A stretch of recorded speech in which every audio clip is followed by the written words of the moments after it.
मैं खुद वीडियो बनाता तो पढ़ने जाता था। तो दोस्तों, इसके जो पहले वाले वीडियो में था हमने बताया था कि जीएसपी फील्ड, फर्स्ट वाले वीडियो में हमने बताया था जीएसपी फील्ड है वो कितने इमिटिंग इलेक्ट्रोड थे, कितने कलेक्टिंग प्लेट हमारा उसमें कितना था, इमिटिंग इलेक्ट्रोड कितना था 2628 पास ए में, और फर्स्ट फील्ड में कितना था 292।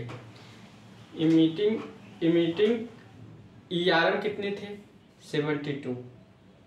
कलेक्टिंग प्लेट कितने थे, कलेक्टिंग प्लेट हमारे 70 कलेक्टिंग प्लेट थे हमारे 342। और सीआरएम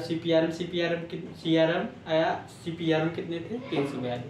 लगभग सारे हमने आपको डिटेलिंग किए थे। अब सेकेंड वीडियो में जो है इसमें रेक्टिफायर जो हमारा फील्ड जनरेशन हो रहा है, फील्ड क्या जनरेशन हो रहा है, जैसे दो कलेक्टिंग प्लेट के बीच में एक मीटिंग इलेक्ट्रोड है, वो कैसे मैग्नेट फील्ड कैसे जनरेट करें, तो ट्रांसफार्मर, कौन सा रेक्टिफायर ट्रांसफार्मर। रेक्टिफायर ट्रांसफार्मर क्या है, जो एसी को डीसी में कन्वर्ट करता है, और रेक्टिफायर होता है जो प्रोसेस होता है रेक्टिफिकेशन होता है। तो हमारा जो ट्रांसफार्मर है वो रेक्टिफायर ट्रांसफार्मर है, क्योंकि ट्रांसफार्मर तो है मगर रेक्टिफायर है, क्योंकि एसी को डीसी में चेंज कर रहा है, किसके द्वारा, ACR thyristor silicon control rectifier के द्वारा। ठीक, तो इसके द्वारा फील्ड जनरेशन कर रहा है। तो इस ट्रांसफार्मर के थोड़ा हम इसका थोड़ा क्वालिटी के बारे में पढ़ेंगे कि इसका क्वालिटी क्या है, कितना वोल्टेज है, कितना केवी, कितना फ्लूइड वॉल्यूम, सारा चीज जानना जरूरी है, और किस कंपनी का है वो चीज मैं आपको बताऊँ। तो रेक्टिफायर ट्रांसफार्मर, पहले बात ये जो कंपनी ने बनाई अदूर पावर इलेक्ट्रॉनिक कंपनी का नाम याद रखिएगा, पूछ लेता है कहीं कहीं डेलियन इलेक्ट्रॉनिक रिसर्च करके कहीं बनाया गया है, कहीं यहाँ Adoor power electronic private limited LTD करके लिखते। ये कहाँ की है, पुणे की कंपनी है। कहाँ की है, पुणे। तो कंपनी तक याद रखिए, कौन सी कंपनी ने बनाया। आपकी बॉडी डिजाइन की गई है तो आपकी बॉडी का डिजाइन किसने किया है, गार्ड ने किया है। तो इस ट्रांसफार्मर का डिजाइन जिसने डिजाइन किया है वो Adoor power electronics private limited ने डिजाइन किया है। तो जो डिजाइन किया है उसका सारा पैरामीटर हमको याद रहना चाहिए। पैरामीटर क्या है, जो इनपुट सप्लाई कितना है, और 415 वोल्ट 30 एम्पियर, वो एसी है। क्या है, एसी है। फेज क्या है, सिंगल फेज है। मैक्सिमम वाइंडिंग टेम्परेचर कितना है 55 है। ऑयल टेम्परेचर कितना है 50 डिग्री है। एम्बिएंट टेम्परेचर 50 है। टोटल वेट 1299 kg है। मैक्सिमम केवी 125 kVA है। फ्लूइड वॉल्यूम, ऑयल का volume 575 litre. Fluid weight 575 kV। Output voltage 105 kV DC है, और आउटपुट करंट 1300 मिली एम्पियर है। और उसके बाद टाइप ऑफ कूलिंग, कौन सा टाइप कूलिंग है, ऑयल नेचुरल, एयर नेचुरल। कौन सा टाइप कूलिंग है, oil natural, air natural, oil natural, air natural. ONAL मतलब oil natural, air natural cooling है। तो अब इसमें का सारा जितना पैरामीटर है याद रहना चाहिए। पहली बात, fluid volume 575, fluid weight 575, total weight transformer का 1299 kg, मैक्सिमम केवी 125 kV, और ambient temperature 50, oil temperature 50, winding temperature 55। कौन सा फेज है, सिंगल फेज है। और output voltage 105 kV, output current 1300 milliampere. किस कंपनी ने बनाई है, अदूर पावर इलेक्ट्रॉनिक प्राइवेट लिमिटेड, जो कि कंपनी कहा कि पुणे की। ये चीज आपको याद होनी, क्योंकि यही तो फील्ड जनरेट कर रहा है, ये फील्ड बना रहा है। अब इसके बारे में नहीं जाने रहेंगे तो हम किसके बारे में जाने रहेंगे, तो इसको आप लोग नोट डाउन कर लीजिए। अब आइए थोड़ा ड्राइंग शीट से हम आपको समझाते हैं, इसको नोट डाउन कर लीजिए।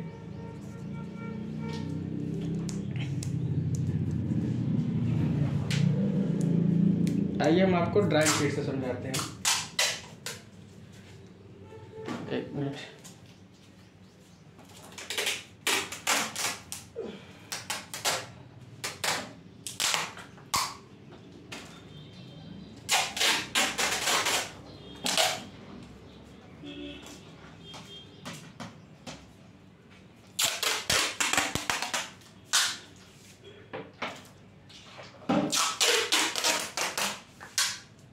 अब आपको हम ड्राइंग शीट से बताएंगे और जल्दी बताएंगे कि आपको समझ में आ जाएगा।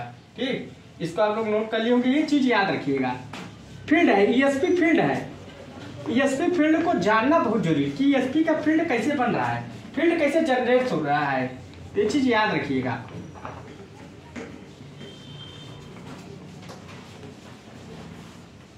ठीक, ईएसपी फील्ड है। तो आइए हम लोग देखते हैं, अब थोड़ा ड्राइंग शीट के बारे में देखते हैं।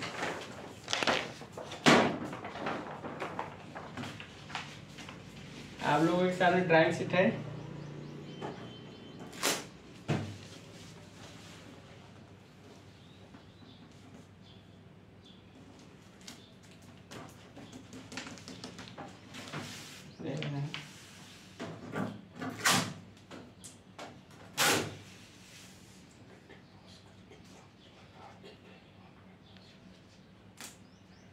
एक मिनट,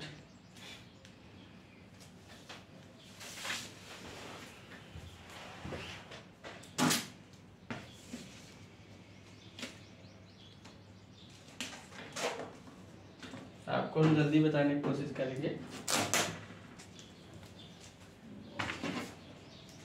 देखिए इसमें क्या है, देखिए हम आपको बता रहे हैं, दिख रहा होगा। अब देखिए ये आपका क्या है, ईएसपी फील्ड का ही है, डायग्राम ही है। देखिए ये आपका क्या लगा, ईआरएम, हमने बताया ERM, emitting electrode rapping mechanism. ये क्या है, ये मैग्नेट, यहाँ डीसी वोल्ट देते हैं,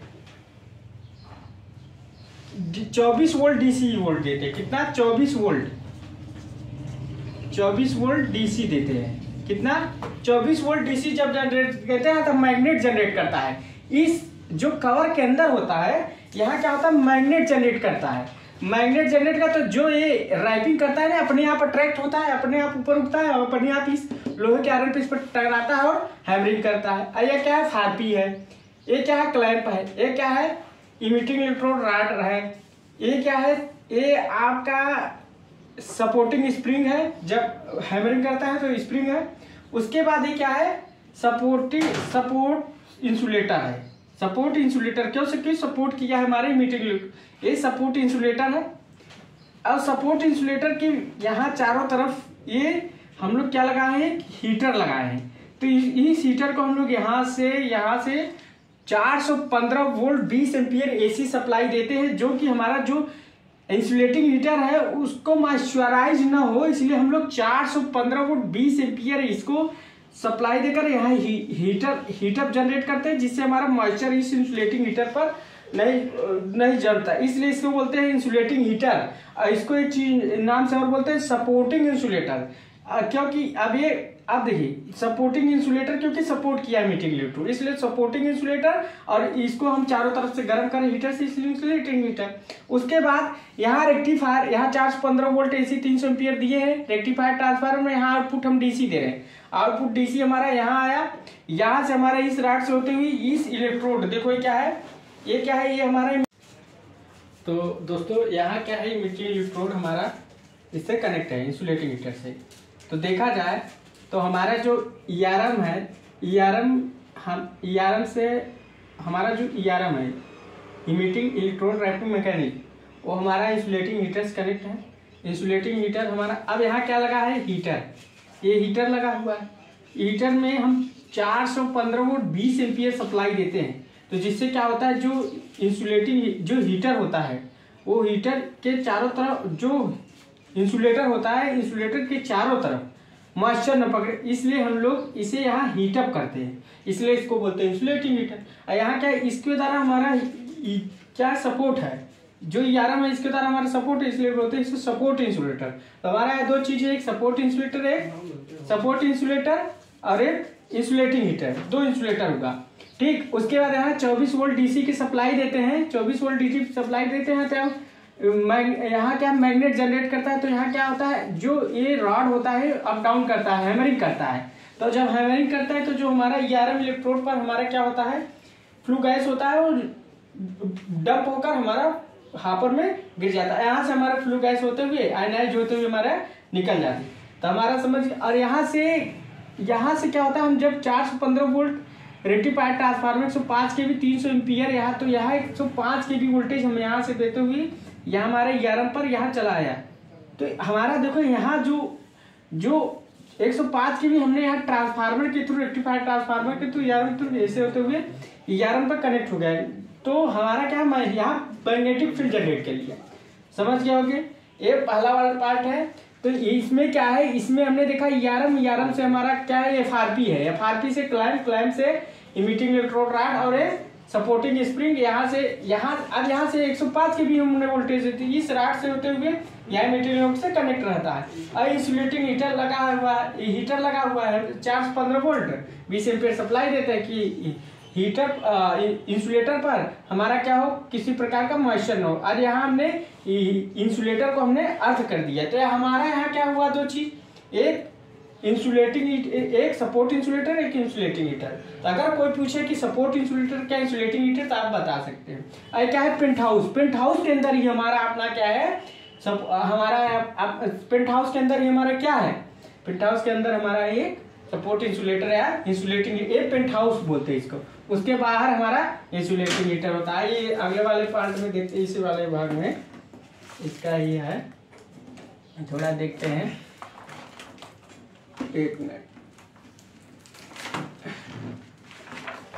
आपको दिखाते हैं हम लोग।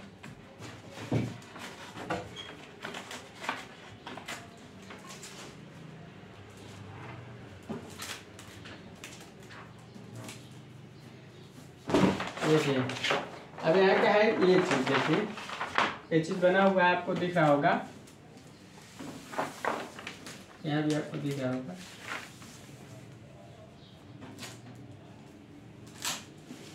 यहाँ दिख रहा होगा ये एक चीज, ठीक, चीज दिख रहा होगा।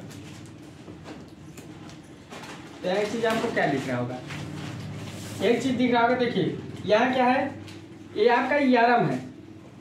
ERM हमारा इंसुलेटिंग हीटर से इस पर कनेक्ट रहता है। ये हमारा CRM है, CRM से यहाँ भी 24 वोल्ट DC सप्लाई, यहाँ हम लोग कितना देते हैं, 24 वोल्ट DC सप्लाई देते हैं, ठीक। तो यहाँ मैग्नेट जनरेट का जो राड है वो क्या है, अपने मैग्नेट थ्रू अट्रैक्ट करके फिर हैमरिंग कर, मतलब खींचता है, फिर अप डाउन करता है, अप डाउन से हैमरिंग करता है।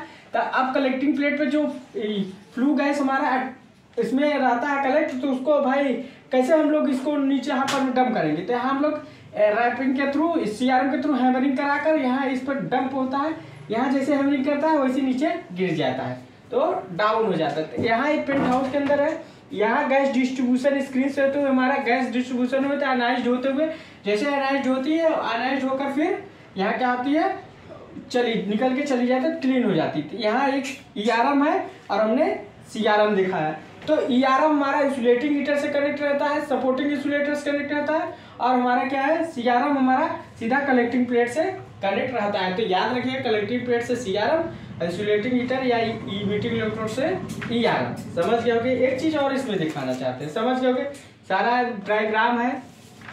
और देखिए आपको मैं और चीज दिखाना चाहता हूँ, ठीक, थोड़ा सा इसको तो समझ गए होगे क्या है, कैसे है। अब एक चीज देखिएगा, अब और चीज, हाँ मान लो हमको, एक मिनट लाइट रहिए आप लोग, मान लीजिए हमको, हाँ मान लो हमको एक फील्ड है, इस फील्ड को मान लो कभी कभी आप लोग सिस्टम कोई चलाता हो गया, ESP में काम करता होगा, तो कहते हैं फील्ड आइसोलेट है। फील्ड आइसोलेट है, मैं बता रहा हूँ क्या है। देखिए ये मान लीजिए फील्ड है, एक पॉजिटिव निगेटिव, यहाँ से मान लीजिए ट्रांसफार्मर से कनेक्ट है, ठीक, एक पॉजिटिव निगेटिव यहाँ कनेक्ट है। अब यहाँ कनेक्ट है, तो अब देखो, ठीक, अब ये दो फील्ड है, एक फील्ड यहाँ है, एक फील्ड यहाँ कनेक्ट है, यहाँ से कनेक्ट है एक इलेक्ट्रॉन। अब एक फील्ड में मान लीजिए, एक फील्ड कहते हैं एक फील्ड बंद है। तो एक फील्ड बंद होने का मतलब क्या है, कहते हैं एक फील्ड बंद है। एक फील्ड किस वजह से बंद है वो भी तो जानना है ना।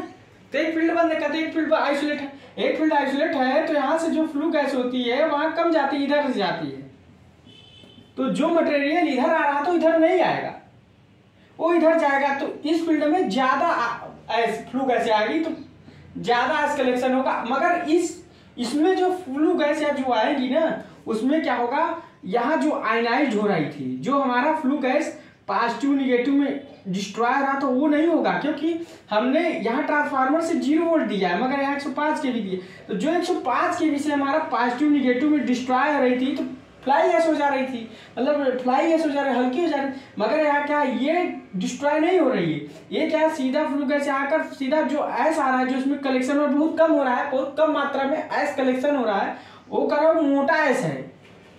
इसलिए इसको अभी यहाँ जो ऐस इस हापर में मान लीजिए, यहाँ इसके नीचे ऐसा, इस हापर के नीचे जो गैस हो, फ्लू गैस हो, जो ऐस होगी वो वेट ऐस होगी, वो वेट ऐस होगी। और इस फील्ड में जो ऐस होगी वो फ्लाई एस तो भी है, थोड़ा सा ये थीन एस मान सकते हो, इससे थीन एस टाइप की। इसमें वेट एस कैसे हो गई, इसमें वेट एस कैसे हो गई बता दी, क्योंकि इसमें जो आयनाइज हो रहा था, जो वोल्टेज दे रहा था वो 0 वोल्ट मिल रहा था, तो आयनाइज हो नहीं, तो जो एस आएगी वो हमारी मोटी टाइप की। इसमें हमने भाई इस इलेक्ट्रोड को हमने क्या किया है, यहाँ फ्लू गैस, यहाँ हमने इस इलेक्ट्रोड को हमने क्या किया है, यहाँ इस इलेक्ट्रोड को हमने 105 केवी से वोल्टेज दिया है। तो जब 5 केवी से वोल्टेज दिया है, तो हमारा जो फ्लू गैस हमारी आएगी, और फ्लू गैस जो आएगी वो डिस्ट्रीब्यूट हो जाएगी, तो हमारा यहाँ थिन टाइप का हो जाएगा, यहाँ वेट टाइप का हो। इसलिए कभी जब हमारा फील्ड बंद रहता है तो फ्लू गैस ज्यादातर इधर ही आती, इधर कम आती, इधर जो आती मोटी ऐसे होती, इधर कोर्स। इसलिए इसको अगर हम इस फील्ड को अगर हम लेट भी चलाएंगे तो कोई दिक्कत नहीं होगा, क्योंकि इसमें ऐस कम आ रही है। इसको इसके बगल वाले फील्ड को चलाना जरूरी, कि इसमें ऐस ज्यादा भरती चली जाए, इसलिए इस पर गैस फ्लू गैस इसमें जो ऐस ज्यादा कलेक्ट होगी, समझ गए। इसलिए ऐस इसमें ज्यादा कलेक्ट होगी, इसमें कम कलेक्ट होगी, समझ गए होगी। इसमें कम कलेक्ट होगी, इसमें ज्यादा कलेक्ट होगी, समझ गए होगी। अब एक चीज आता है, ईएसपी को आइसोलेट कैसे करें। सिर्फ ईएसपी की बात कर रहे हैं, अभी हम किसी चीज की बात नहीं करें, सिर्फ ईएसपी की हम बात करें। ईएसपी को हमको आइसोलेट करना है, ईएसपी को कैसे आइसोलेट करोगे वो चीज दिखाना है।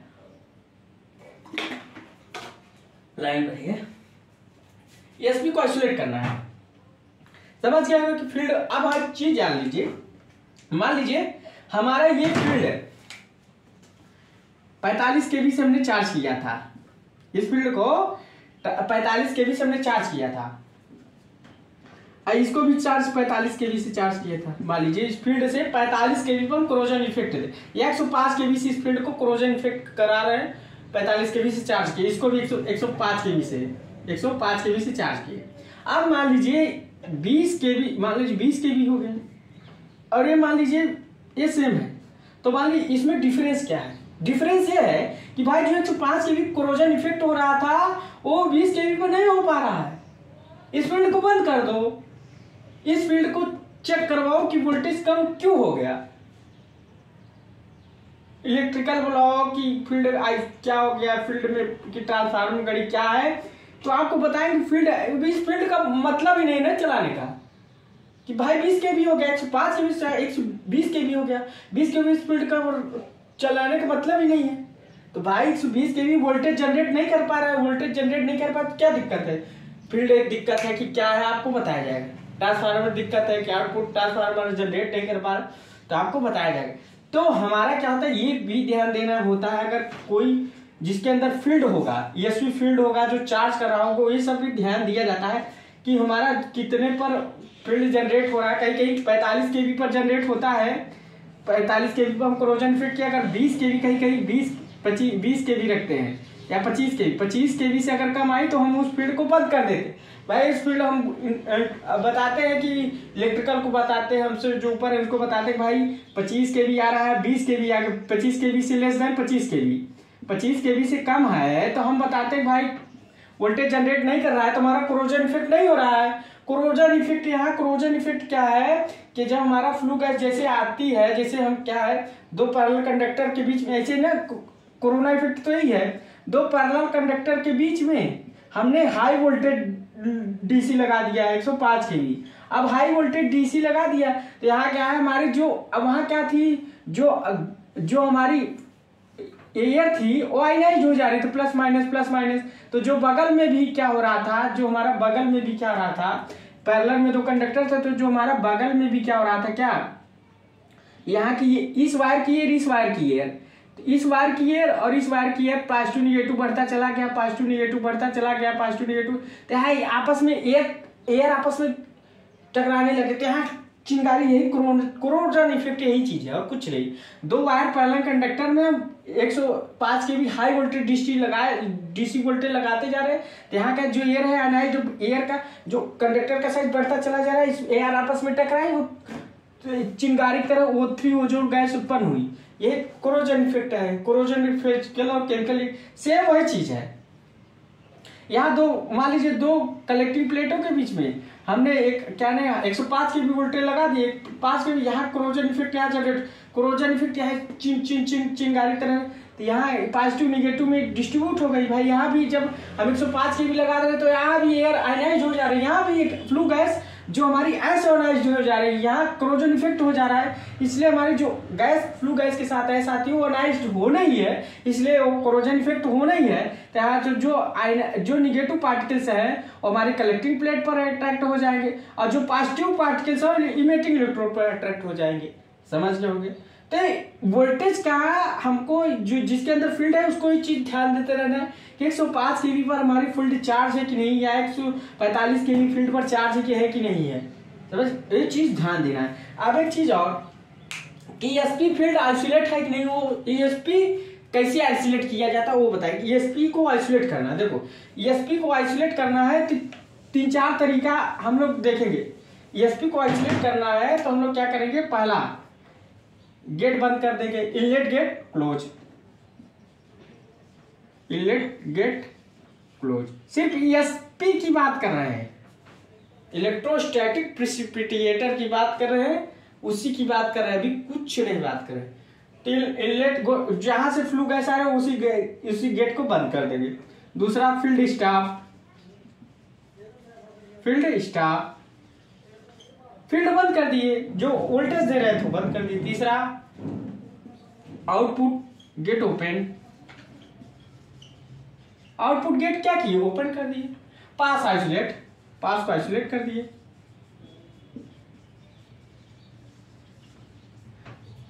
तो हमने क्या किया, इनलेट गेट क्लोज कर दिया, आउटलेट गेट ओपन कर दिया क्योंकि जो फ्लू गैस वो निकल जाए, और फील्ड को बंद कर दिया और पास को आइसोलेट। तो 4 चीजें हमने किया। फील्ड ESP क्या हो गई हमारी, आइसोलेट हो गई। ESP क्या है हमारी, आइसोलेट हो गई। तो बोलते हैं ESP को आइसोलेट कीजिए। तो ESP को जो हम आइसोलेट कर रहे हैं तो क्या करेंगे, ESP को आइसोलेट में inlet gate close, outlet open, field staff, pass isolate, बस यही है ESP को आइसोलेट। यही टोटल ESP फील्ड की थ्योरी है और यही पूरा ESP फील्ड है, यही टोटल कोरोजन इफेक्ट है। कोरोजन इफेक्ट फिर से एक बार हम आपको समझाते हैं, उसी तरीके से समझाएंगे। इसमें सीधा कोरोजन इफेक्ट क्या है, जैसे दो पैरेलल वायर है, अब दो पैरेलल वायर के बीच में हमने वोल्टेज लगा दिया 30 kV वोल्टेज लगा दिया एक तरफ से 30 kV वोल्टेज लगा, तो जो इसके पास एयर थी वो अनाइज्ड हो गई, positive negative positive negative positive negative positive negative positive negative. यहाँ की इस वायर की भी एयर क्या है, अनाइज्ड हो गई, positive negative positive negative positive. Ionised होता क्या आपस में, यहाँ एयर का ब्रेकडाउन हो गई, स्पार्क हो गई तो O3 ओजोन गैस उत्पन्न हो गया। यही है कोरोजन इफेक्ट। तो यहाँ भी क्या है, दो कलेक्टिंग प्लेट के बीच में हमने एक इमिटिंग इलेक्ट्रोड लगा दिया, इमिटिंग इलेक्ट्रोड के बीच में आप देखो इन्हीं दो प्लेटों के बीच में, यहाँ दो कंडक्टरों के बीच में हम क्या फील्ड जनरेट, मतलब हाई वोल्टेज देकर हम लोग क्या कर रहे थे, स्पार्किंग जब हम 130 kV की वोल्टेज दे रहा है, केवी वोल्टेज AC दे रहा है, AC दे रहे हैं या DC दे रहे हैं, बस सेम चीज वही 105 kV या DC दे रहे हैं।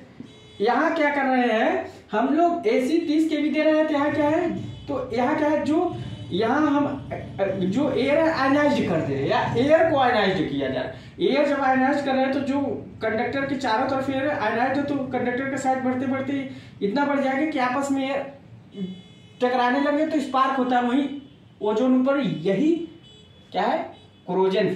यही तो इसमें भी केस में दो कंडक्टरों के बीच में 105 के भी हाई वोल्टेज डीसी लगा दिया, तो जो फ्लू गैस आ रही है, फ्लू गैस यहाँ क्या है, फ्लू गैस आ रही है, टूट गई, पॉजिटिव निगेटिव में यहाँ टूट गई, आयनाइज हो गई, टूट गई, आयनाइज हो गई, स्पार्क भी हो गया।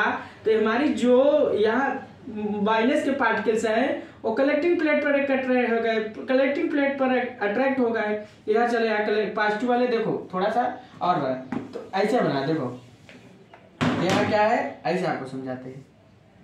अब ये इससे कनेक्ट है, थोड़ा सा इससे कनेक्ट है।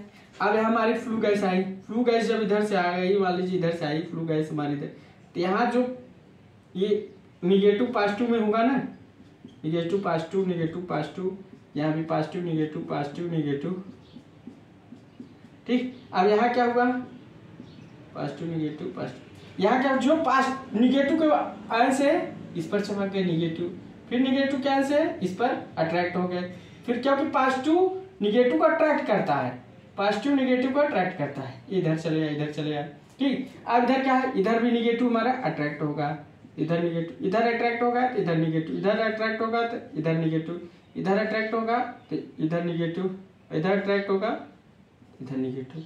अब इधर निगेटिव के चार्ज हो गए, अब जो पॉजिटिव के हैं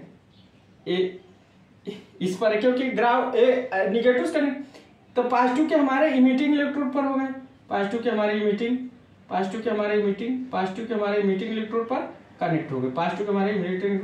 तो यहाँ जो हमने 105 की भी वोल्टेज दिया, वो फ्लू गैस को डिस्ट्रॉय कर दे रही है, मतलब आपस में पॉजिटिव निगेटिव भी तोड़ दे रही है, जिससे हमारे जो निगेटिव के आंसर कलेक्टिंग प्लेट पर इकट्ठे हो जा रहे हैं, पॉजिटिव के आंसर इमिटिंग प्लेट पर हैमरिंग करके हम लोग गिरा दे रहे हैं। यहाँ भी थोड़ी सी पार्क होती है। तो यहाँ हम लोग कोरोजन इफेक्ट के द्वारा जो हमारे ESP है वो कोरोजन इफेक्ट पर प्रिंसिपल पर वर्क कर रहा है, और सारा हमने बता दिया ESP फील्ड कैसे आइसोलेट होता है, कैसे वर्क होता है। तो सारा आपको ESP का फर्स्ट पार्ट में भी बताया था, सेकेंड पार्ट में आपको सारा चीज जितना था, ESP कैसे आइसोलेट करना है, कैसे फील्ड अगर बंद रहता है तो क्या इशू आ सकता है, फील्ड कम वोल्टेज पे अगर हो रहा है तो वो भी क्या इशू आ सकता है, वो भी आप लोग समझ सकते हैं। अगर फील्ड बंद है तो उस कंडीशन में क्या कोर्स ऐस हो सकता, क्या कोर्स ऐस रहेगी, फाइनेंस रहेगी। अगर फील्ड हमारी कम वोल्टेज पे चार्ज है तो वो क्या दिक्कत हो सकती है, वो भी हमने बताया आपको। और वो चीज है फील्ड आइसोलेट कैसे किया जाता है, कैसे कोरोजन इफेक्ट है, हमने इसके थ्रू नहीं बताया। तो आपको समझ में आ गया कि ESP फील्ड है। तो आपको वीडियो अच्छी लगी होगी तो आप लोग मन लगा पढ़िए। So thanks.